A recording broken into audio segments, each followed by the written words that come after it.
So many years before I built the Top Gear toy Boda, or the Nissan, the amphibious truck that you see there with the boat motor on the back, I had built the To Kill a Toyota truck. Now viewers, long-time viewers of the show, will remember that truck, rest its soul, because I finally did kill it. But who would have known that when I was in Hong Kong in 2016, I was going to meet a designer that was going to fabricate a 1/10 scale RipSaw. This is another vehicle that was seen on Top Gear. In fact, Hammond got to give this a rip through the desert, and I've seen smaller toy-like versions of this online, but this, my friends, is a complete kit. Now, yes, I'm even jealous of myself because this was sent to me by the designer that I had met at that time from Pig Studio.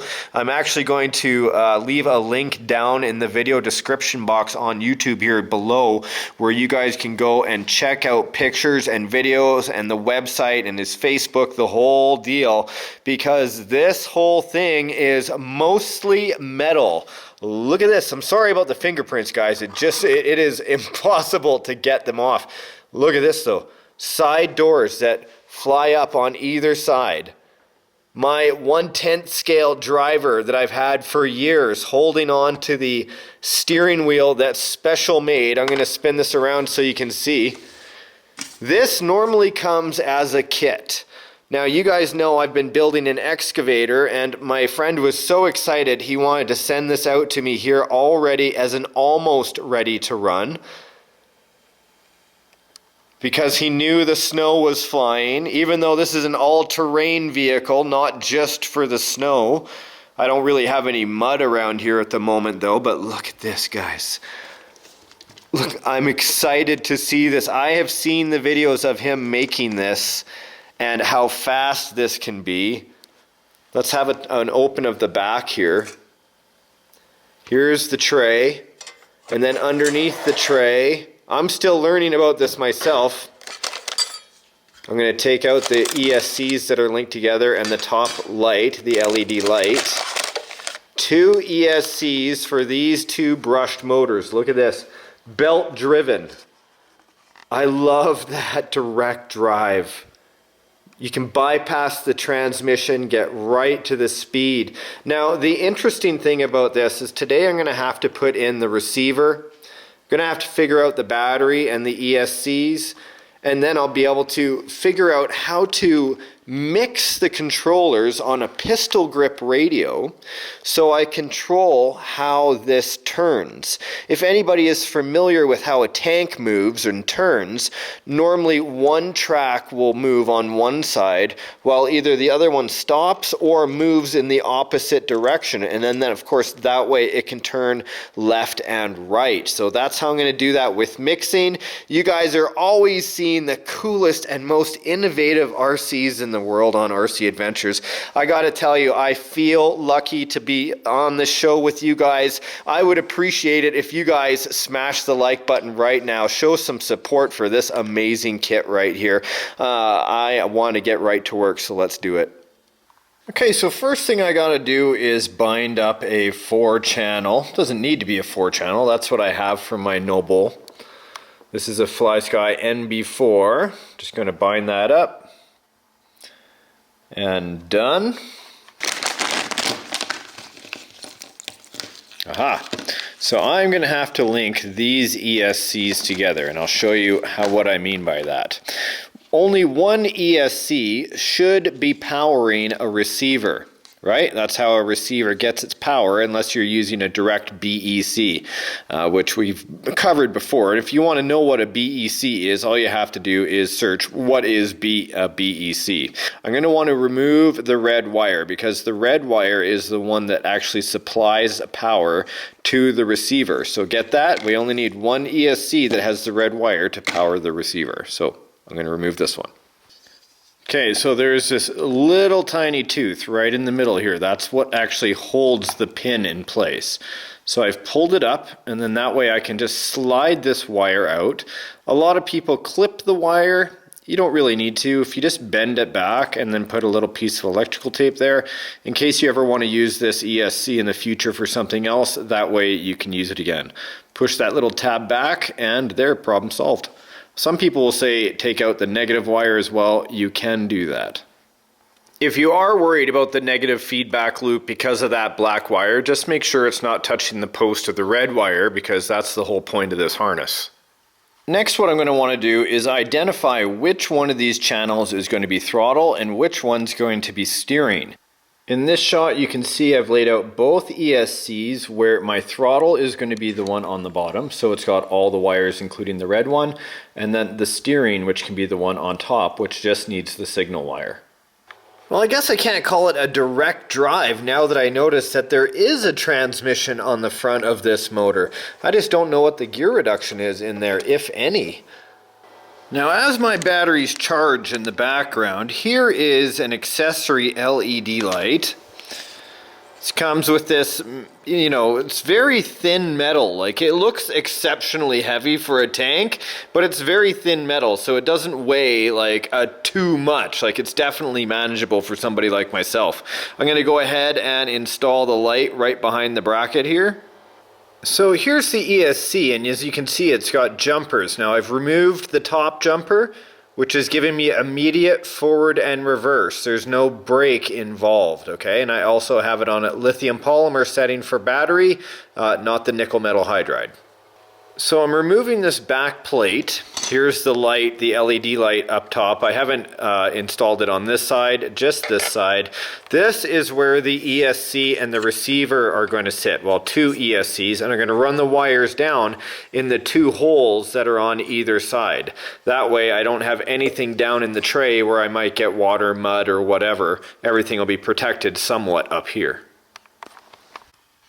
Now you can see I've got the motor wires running up, but instead of having to worry about them getting caught in the belts, and yes, I do have some shrink wrap here not done yet, I'm going to take a twist tie, or not twist tie, a zip tie, and zap strap that together so there's no way that these wires can get caught up in the drive. And that's exactly what I mean. Such a great design. I love this machine. The more I work on it, the more I'm falling in love with the RipSaw. Check it out. For those that are like confused about the electronics, this is pretty straightforward. An electronic speed control on either side to control either track. Both of them are basically going to stay in the on position, and I'll use the battery connectors as the actual on-off switch. Now I know where the length is going to be for my motor wires, so I can shorten those up and get that installed, and really install the tray for the batteries. Now here is the battery tray. We'll get these plugs out of the way. Slide this in. It gets screwed in here. Glad I gave myself a little extra length on the cables. Oh, I bet the cables have to go through these holes right here. Well, that's fine. That's why I didn't connect anything. Just shorten them up. A few screws on both sides. Okay, so for the final piece for me, I had to put in two corner inserts right at the back, which allow this top mounting part. Now, I am using 5000 milliamp 3S LiPo for each ESC. Yes, these ESCs can handle it. These are hard cases, which means they're going to be a little bit high for the case. That's okay, though. I don't mind. What I'm going to do is I'm going to Velcro them in on the side on either side. That'll go on the side of the battery, right along the inside here. So now both of these are going to be stable, not moving around. I could probably add just a piece of foam or something in here if I wanted. Okay, time to plug it in. Hopefully it doesn't take off on me. Let's turn on the radio first. And because I have experience with doing this, I'm going to elevate this off of its tracks, just in case. All right, let's get these two plugged in. One ESC chimes in. Yeah, and the other. Sweet. Now I just have to do a few mixes on my radio, put the cover back on, And I should be able to be good to go. Okay, so I've got it turned around, okay? And now you gotta see, there's 2 ESCs plugged into channel 1 and 2. There are 3 mixes that I'm doing. Here's how I'm turning. Then I turn the other way. Now what I'm having to do is to make my steering the master channel and the throttle the slave. But it's not 2 mixes, it's 3. Now throttle, both go forward, both go backward. And of course it's incremental. Woohoo! You guys can see, look how big it is, hey? So there it is. And then left and right. So if I'm going forward, I can still push left or right. It just slows one down and reverses it. Shall we take it outside and see how it does? This is probably driving half of you crazy. There you go. You're welcome. Hello. The first roll. Woohoo! Let's see how it turns. Yeah. On a dime, it's like 0 turn. Takes no room to move around at all. Let's go outside.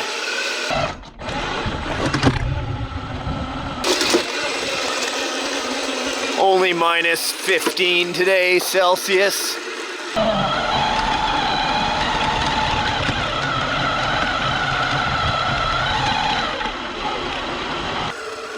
Unbelievable. There's me driving it.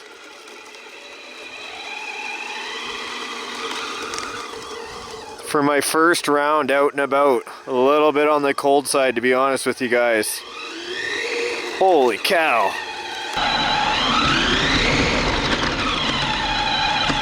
I want to open this up.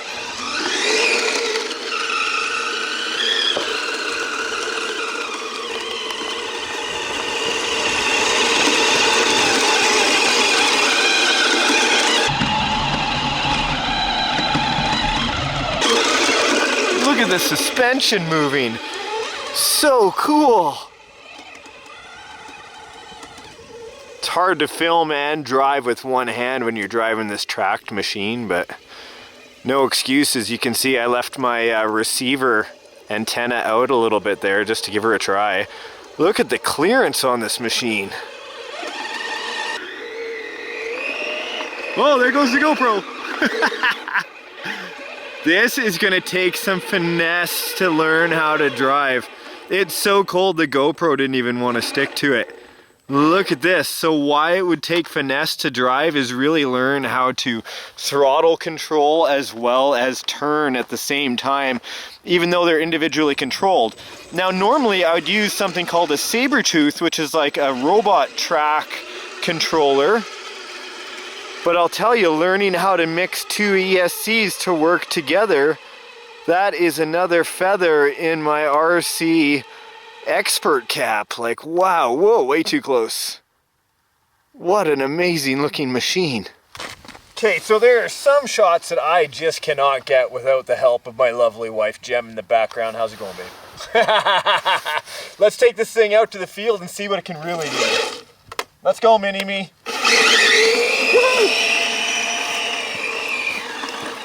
You ready for this? I'm ready. Cyclone action?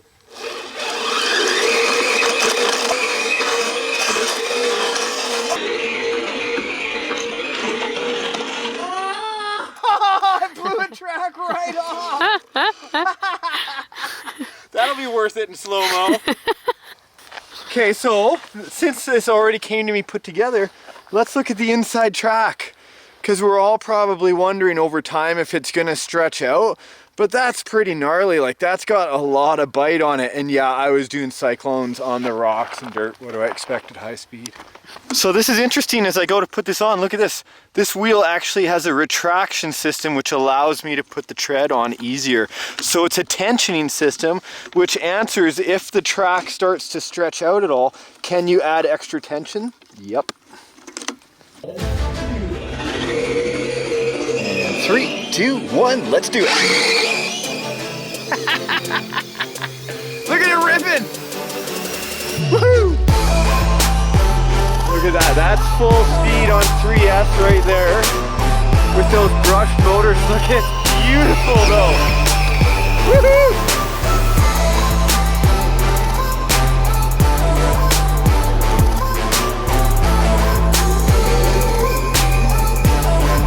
Not popping any tracks. I thought it might want to pop tracks, but on the grass it's going perfect. Let's go the other way. Oh yeah, it's calling for brushless, but it makes me wonder if I put too much power in there, will it actually throw that track? Like, this is a comfortable scale speed. RipSaw, whoa, almost right into the Jeff and Stewart.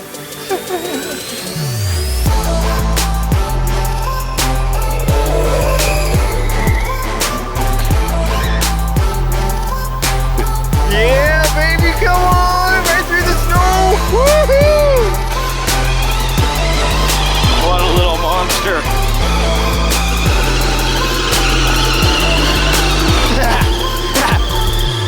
Woohoo!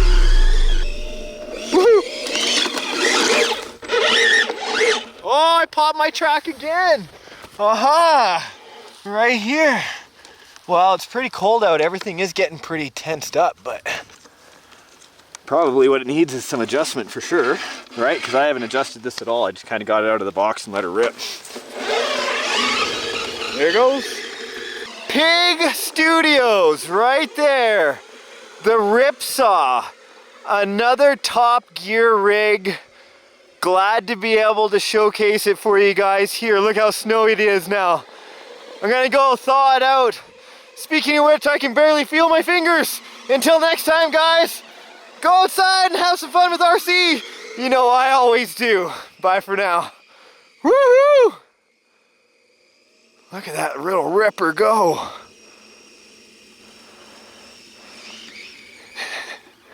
Get all that snow off smooth surface-wise. You know they're not going to get out of this without doing an epic cyclone. No throne track there.